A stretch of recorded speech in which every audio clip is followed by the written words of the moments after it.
एक गांव में पुजारी रहता था। वह भगवान का बहुत बड़ा भक्त था। एक बार गांव में बाढ़ आती है। गांव के सभी लोग अपने जरूरत का सामान लेकर ऊंचे स्थान पर चले जाते हैं। जाते जाते वो पुजारी को भी कहते हैं कि आप भी चलो। लेकिन पुजारी उनसे कहता है कि आप जाओ, मुझे विश्वास है कि ईश्वर मेरी रक्षा करने अवश्य आएंगे।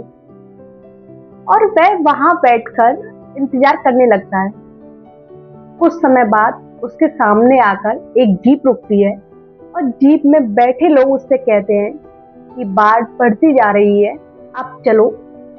लेकिन वह उनसे भी वही बात दोहराता है कि आप जाओ, मुझे विश्वास है कि ईश्वर मेरी रक्षा अवश्य करेंगे। और फिर से वह इंतजार करने लगता है। उसके थोड़े टाइम बाद उसके सामने एक नाव आती है। नाव में बैठा व्यक्ति उनको चलने के लिए कहता है, लेकिन उनसे भी वह वही बात दोहराते हैं। और अब वह वहां इंतजार करने लगते हैं। लेकिन अब पानी का स्तर उनके कंधे तक पहुंच चुका था।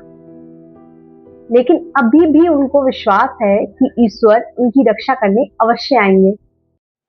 जब और पानी बढ़ता गया तो वह नीचे से अपनी छत पर जाकर बैठ गए। वहां बैठकर ईश्वर का इंतजार करने लगे।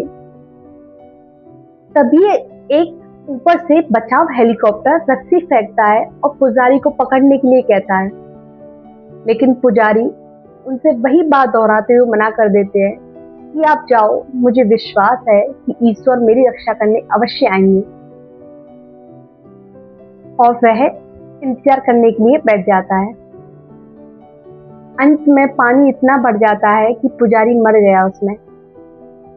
जब पुजारी मर गया उसके बाद जब वह ईश्वर से जाकर मिलता है तो वह ईश्वर से चिल्लाते हुए पूछता है कि मैं आपका इतना बड़ा भक्त था, मुझे विश्वास था कि आप मेरी रक्षा करने आएंगे। मैं आपका इतना इंतजार कर रहा था पर आप नहीं आए, क्यों? भगवान ने कहा, मैंने 3 बार तुम्हारे पास साधन भेजे थे कि तुम आ जाओ। पहली बार मैंने तुम्हारे पास जीप भेजी लेकिन तुम नहीं आए। दूसरी बार मैंने तुम्हारे पास नाव भेजी लेकिन तुम फिर भी नहीं आए। तीसरी बार मैंने तुम्हारे बचाव के लिए हेलीकॉप्टर भेजा, फिर भी तुम नहीं आए। कंक्लूजन ऑफ द स्टोरी, भगवान भी उन्हीं की मदद करते हैं जो खुद की मदद करना चाहते हैं।